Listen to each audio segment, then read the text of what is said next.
Estados Unidos de América, la nación más poderosa del planeta, la democracia que ha resistido guerras mundiales, crisis económicas devastadoras y divisiones políticas que amenazaron con fracturarla desde sus cimientos. Pero hoy, en este octubre del 2025, enfrenta algo que nunca imaginó posible. Un presidente atrincherado en la Casa Blanca mientras su propio Congreso vota para destituirlo. Un gobierno federal cerrado por casi un mes. Más de 10 millones de ciudadanos exigiendo su remoción. Y las calles de Washington ardiendo con la furia de un pueblo traicionado. Esto no es una película, esto no es ficción política, esto es real. Y está sucediendo ahora mismo, 1 de octubre del 2025. Mientras millones de estadounidenses se preparaban para un nuevo mes, el gobierno federal de los Estados Unidos cerraba sus puertas. No por un desastre natural, no por una amenaza externa, sino por una crisis política fabricada desde dentro. Un shutdown que, casi 30 días después, se ha convertido en la parálisis gubernamental más larga y destructiva de la historia moderna americana. Más de 1 millón de funcionarios públicos despertaron esa mañana sin saber cuándo volverían a cobrar sus sueldos. Empleados federales que dedicaron sus vidas al servicio público, ahora abandonados por el mismo gobierno que juraron servir. Pero esto va mucho más allá de cheques de pago retrasados. Estamos hablando del colapso de servicios esenciales. El procesamiento de seguros de salud, paralizado. Las renovaciones de políticas federales, detenidas. FEMA, la agencia encargada de responder a desastres naturales, operando al mínimo mientras la temporada de huracanes amenaza las costas. ¿Y la razón oficial de este caos? Según Trump y el presidente de la Cámara, Mike Johnson, los demócratas tienen la culpa porque supuestamente quieren destinar fondos a la atención médica de inmigrantes indocumentados. Es una mentira, una narrativa diseñada para desviar la atención del verdadero problema. Un presidente que está usando el bienestar de millones de estadounidenses como moneda de cambio en sus juegos políticos. Los números no mienten. Este shutdown está costando $1,000 millones semanales en pérdidas económicas. Las solicitudes de desempleo han disparado un 20%. La inflación se acelera. Y analistas del Departamento de Trabajo advierten que si esto continúa, podríamos ver una contracción del 0,5 punto porcentual en el PIB trimestral. 0,5 punto no suena a mucho, ¿verdad? Pero traduzcámoslo. Estamos hablando de cientos de miles de empleos perdidos, de familias hundidas en la pobreza, de pequeños negocios cerrando sus puertas para siempre. Y mientras Washington se paraliza, hay un sector que sangra más que nadie. Las industrias que dependen de mano de obra migrante. Agricultura, construcción, manufactura, hostelería. Todas enfrentan una escasez crítica mientras las redadas de ICE arrasan comunidades enteras. En Chicago, dueños de restaurantes y fábricas han perdido millones en producción. En California, los cultivos se pudren en los campos porque no hay manos para cosecharlos. La ironía es cruel. Un presidente que prometió hacer grande a América está presidiendo su desmantelamiento económico. Pero el pueblo estadounidense no es un pueblo que se arrodilla fácilmente. Y cuando el gobierno falla, cuando los poderosos traicionan la confianza pública, los ciudadanos toman las calles. Washington, D.C., Pennsylvania Avenue. El corazón simbólico del poder estadounidense, bloqueado. Completamente bloqueado por miles de empleados federales furiosos que exigen lo que es suyo por derecho, sus salarios atrasados. El grito resuena como un trueno. Sin pago, sin gobierno. 4 palabras que resumen la fractura entre el poder y el pueblo. 4 palabras que se han convertido en el himno de esta resistencia. Pero Washington es solo el epicentro. La onda expansiva se siente en todo el país. Chicago, Nueva York, Los Ángeles, San Francisco, Seattle, Miami. En cada ciudad, en cada esquina, el pueblo estadounidense alza su voz. En Nueva York, videos virales capturan el momento exacto en que agentes federales lanzan gas lacrimógeno contra manifestantes pacíficos. Hombres, mujeres, niños corriendo entre el humo, cubriendo sus rostros, pero sin retroceder. Porque esta pelea no es solo por un cheque de pago, es por algo mucho más fundamental. ¿Qué es la primera enmienda? Para quienes no están familiarizados con la Constitución estadounidense, es la garantía sagrada que protege la libertad de expresión, la libertad de prensa, el derecho a protestar, el derecho a criticar al gobierno sin miedo a represalias. Es el pilar que sostiene toda la democracia americana. Y Trump está intentando demolerlo. Escúchenlo de nuevo. ¿Qué importa la Constitución? Esa pregunta debería helar la sangre de cualquier persona que valore la libertad. En San Francisco, trabajadores sin sueldo han erigido barricadas, no contra invasores extranjeros, sino contra su propio gobierno. Denuncian despidos masivos, intimidación, el uso del poder estatal para silenciar la disidencia. ¿Pueden sentirlo? ¿Pueden sentir la rabia, la frustración, el miedo? Porque este no es un problema abstracto de política. Son vidas reales, familias reales, personas que pagaron sus impuestos, siguieron las reglas, creyeron en el sistema, y el sistema les falló. Pero en medio del caos, algo extraordinario comenzó a gestarse. Un movimiento que nadie vio venir. Una ola de indignación tan masiva que ni siquiera Trump, con todo su poder, pudo ignorarla. Septiembre del 2025. Una organización llamada Free Speech for People lanza una petición exigiendo la remoción inmediata de Donald Trump. Su meta inicial, 1 millón de firmas. La alcanzaron en 2 semanas. Pero no se detuvieron ahí, porque la furia del pueblo estadounidense no conoce límites cuando su democracia está en juego. Una semana después, 3 millones. 2 semanas más, 5 millones. Y cuando el Congreso finalmente decidió actuar, el número había explotado. Más de 10 millones de ciudadanos estadounidenses habían firmado la petición. 10 millones de voces diciéndole a Washington, ya basta. Y esta vez, Washington escuchó. Miércoles por la tarde.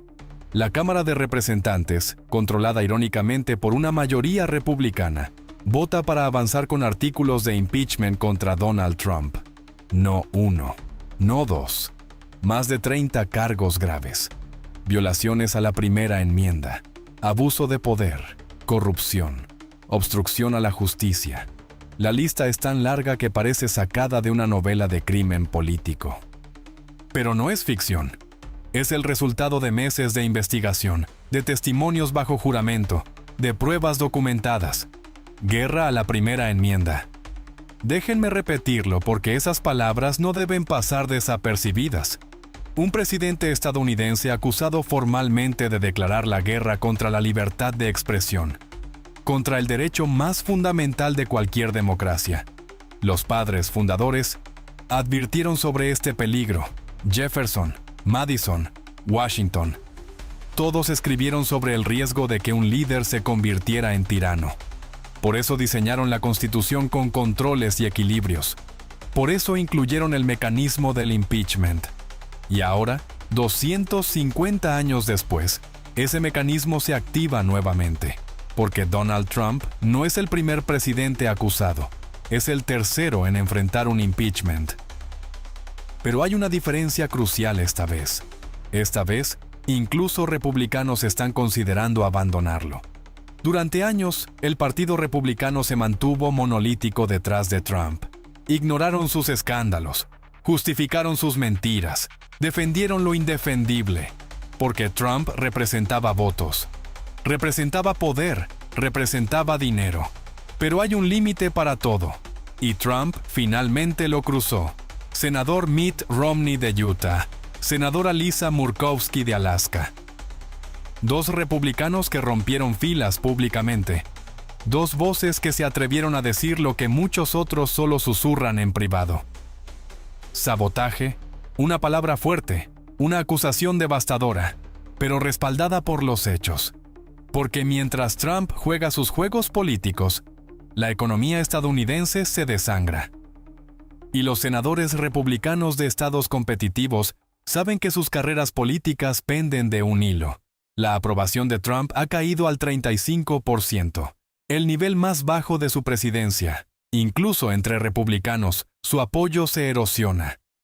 30% de votantes republicanos ahora dicen que considerarían votar por un demócrata en las elecciones de medio término del 2026. 30%. Eso no es una grieta, es un terremoto político. Y hay más. Fuentes dentro del Capitolio reportan que varios senadores republicanos moderados han comenzado negociaciones secretas con demócratas. El objetivo: un acuerdo bipartidista para terminar el shutdown y posiblemente, considerar la remoción de Trump. Piénsenlo. Republicanos negociando con demócratas para destituir a su propio presidente. Hace 6 meses, eso habría sido impensable. Hoy, es la conversación más importante que ocurre en Washington. ¿Por qué este cambio? ¿Qué sucedió? Simple. El miedo. No miedo a Trump. Miedo a los votantes. Porque los republicanos ven las encuestas, ven las protestas, ven la ola demócrata formándose en el horizonte. Y saben que si no actúan, las elecciones del 2026 serán una masacre. Así que ahora calculan. ¿Qué es más peligroso políticamente? ¿Defender a Trump y arriesgar sus escaños? ¿O abandonarlo y enfrentar la ira de su base más radical? Es el dilema político más complejo que han enfrentado en décadas. Y el reloj corre. Pero volvamos a lo fundamental. Porque en medio de todo este caos político, hay una pregunta que debe responderse.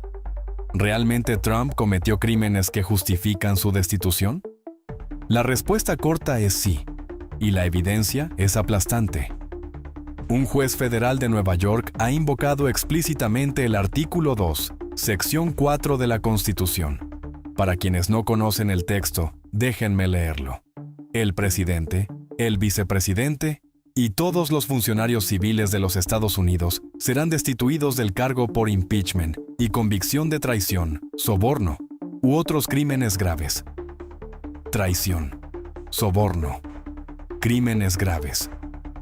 No son palabras que se usen a la ligera, y este juez no las usó a la ligera, porque las pruebas que ha revisado son contundentes. Abuso de poder. Trump presionó a fiscales federales para que abandonaran investigaciones contra sus aliados políticos. Hay grabaciones, hay correos electrónicos, hay testimonios bajo juramento. Obstrucción a la justicia. Cuando los fiscales se negaron, Trump intentó despedirlos. Cuando el Congreso investigó, Trump ordenó a sus subordinados ignorar citaciones. Hay un patrón claro de obstrucción sistemática. Espionaje ilegal. Nuevos informes revelan que la administración de Trump utilizó agencias de inteligencia para vigilar a periodistas críticos y opositores políticos, sin órdenes judiciales, sin supervisión, en violación directa de la Cuarta Enmienda. Y quizás lo más grave, violación de la Primera Enmienda. Trump ha atacado públicamente a medios de comunicación, ha amenazado con revocar licencias de transmisión, ha usado el poder del Estado para intimidar a críticos. Autocracia, no democracia. Autocracia. Un gobierno donde una persona concentra todo el poder y lo usa sin restricción. Eso es lo que 3 profesores de Derecho Constitucional dijeron bajo juramento ante el Congreso. Y no son partidistas radicales, son académicos respetados. Profesores de Harvard, Yale, Stanford, expertos que han dedicado sus vidas a estudiar la Constitución, y todos llegaron a la misma conclusión. Trump debe ser destituido para proteger la democracia. Pero aquí está la parte más inquietante. El juez también señaló que esta cláusula constitucional no se limita al presidente, se aplica a todos los funcionarios civiles, lo que significa que aliados clave de Trump podrían enfrentar cargos similares. La fiscal general Pam Bondi, el senador Marco Rubio, otros miembros del círculo íntimo de Trump. Todos podrían ser investigados por su rol en políticas controvertidas, la represión de protestas, la manipulación de fondos federales durante el shutdown, corrupción sistémica, Estamos hablando potencialmente de la purga más grande de funcionarios gubernamentales en la historia moderna estadounidense. No porque un partido político quiera venganza, sino porque el sistema de justicia finalmente está funcionando. Pero aquí está el problema: el tiempo. Porque Trump no es un político normal. Es un maestro de la manipulación legal, un experto en retrasar procesos judiciales con apelaciones interminables y recursos legales. Y los demócratas lo saben. Esa frase resume todo: un impeachment express. Los medios estadounidenses ya lo llaman así. Y con razón, porque los demócratas están tratando de completar todo el proceso en semanas, no meses. Quieren votar antes de que Trump pueda maniobrar con su ejército de abogados. Es una carrera contra el tiempo. Cada día que Trump permanece en el cargo, más daño causa, más funcionarios despedidos, más fondos federales manipulados, más instituciones democráticas erosionadas. La representante demócrata Ezra Zendar ha forzado una votación en la Cámara sobre los artículos de juicio político. Su mensaje es claro: presidente autoritario. Ahí está esa palabra de nuevo. Y cada vez resuena con más fuerza porque cada vez se siente más verdadera. Mientras tanto, Trump se atrinchera. Desde la Casa Blanca, lanza ataques furiosos en redes sociales. Llama al impeachment una casa de brujas. Culpa a los demócratas, culpa a los medios, culpa a la élite corrupta de Washington. Pero hay algo que Trump no puede culpar: los hechos. Y los hechos son implacables. Se ha filtrado que el informe final del Comité de Ética y Justicia está listo. Ese documento, elaborado durante meses con testimonios de docenas de testigos, define si los artículos de impeachment avanzan al Pleno del Congreso. Fuentes que han revisado el informe dicen que es devastador. Páginas y páginas de evidencia documentada, conversaciones grabadas, correos internos, testimonios que detallan un patrón sistemático de abuso de poder. Si ese informe se hace público, es el fin de Trump. Y lo sabe. Pero zoom out por un momento. Alejémonos de los pasillos del poder. Alejémonos de las peleas políticas y las maniobras legales. Y miremos el panorama completo. Estados Unidos está al borde del abismo. No es hipérbole. No es exageración partidista. Es la cruda realidad que viven 330 millones de estadounidenses en este momento. La economía se contrae. El desempleo explota. La inflación devora los ahorros de familias trabajadoras. Servicios esenciales están paralizados. Y todo mientras el gobierno, el maldito gobierno que debería proteger a su pueblo, está cerrado porque los políticos no pueden ponerse de acuerdo. ¿Saben cuántas personas han sido arrestadas en las protestas hasta ahora? Más de 500. 500 ciudadanos estadounidenses arrestados por ejercer su derecho constitucional a protestar. Padres, madres, estudiantes, veteranos, personas que solo quieren que su gobierno funcione. Y aquí está la parte que rompe el corazón. Muchos de ellos son empleados federales, personas que dedicaron sus vidas al servicio público, que creyeron en el sistema, y ahora el sistema los ha abandonado. Así que salen a las calles, arriesgan sus empleos, arriesgan su seguridad, porque ¿qué más les queda? Es una tragedia nacional, un colapso de confianza entre el gobierno y el pueblo tan profundo que podría tomar generaciones repararlo. Y las elecciones de medio término del 2026 se perfilan como el juicio final. Las encuestas son brutales para los republicanos. Proyecciones actuales sugieren que los demócratas podrían ganar suficientes escaños para tener supermayorías en ambas cámaras del Congreso. Una supermayoría significa poder absoluto. Significa la capacidad de aprobar cualquier legislación sin necesidad de negociar. Significa que podrían aprobar reformas constitucionales. Expansión de la Corte Suprema. Límites presidenciales más estrictos. Significa un rediseño completo del poder político estadounidense. Y todo porque Trump empujó al país demasiado lejos. Entonces, aquí estamos, en la encrucijada. Y hay solo dos caminos posibles. Opción 1, Trump renuncia. Sería sin precedentes. Ningún presidente ha renunciado excepto Richard Nixon en 1974. Pero Trump no es Nixon. Nixon tuvo la decencia de irse cuando el impeachment era inevitable. ¿Trump? Trump prometió que nunca se rendiría, pero la presión es insoportable. Su propio partido lo está abandonando. Las encuestas son desastrosas. La evidencia en su contra es aplastante. Y cada día que permanece en el cargo, más daño causa a su legado y a cualquier esperanza de futuro político. Una renuncia le permitiría controlar la narrativa. Podría presentarlo como una decisión heroica para salvar al país de la división. Podría negociar inmunidad para él y sus aliados. Podría retirarse con algo de dignidad intacta. ¿Pero lo hará? Probablemente no. Lo que nos lleva a la opción 2, el juicio político completo. Si la Cámara aprueba los artículos de impeachment, y todo indica que lo hará, el caso pasa al Senado para juicio.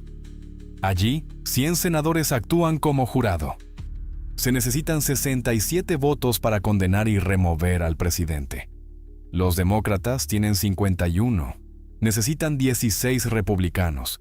Hace un mes, eso habría sido imposible. Hoy, es plausible. No probable, pero plausible. Porque aquí está la realidad. Si el informe del Comité de Ética es tan devastador como se rumorea, si las pruebas son tan contundentes como sugieren las filtraciones, algunos senadores republicanos no tendrán otra opción. Votar para proteger a Trump significaría suicidio político. Y al final, los políticos siempre eligen su supervivencia. Estados Unidos está viviendo su momento definitorio. No desde afuera, no por amenazas extranjeras o desastres naturales, sino desde adentro. Por las acciones de un hombre que juró proteger la Constitución y, en cambio, intentó destruirla. La historia juzgará este momento. Juzgará a Trump por sus acciones. Juzgará al Congreso por su respuesta. Juzgará al pueblo estadounidense por su resistencia. 10 millones de firmas. Cientos de miles en las calles. Un gobierno paralizado. Una economía al borde del colapso. Y un Congreso finalmente, actuando para defender la democracia. Esto no es el final de la historia, es el principio del fin, o el fin del principio. Depende de lo que suceda en las próximas semanas.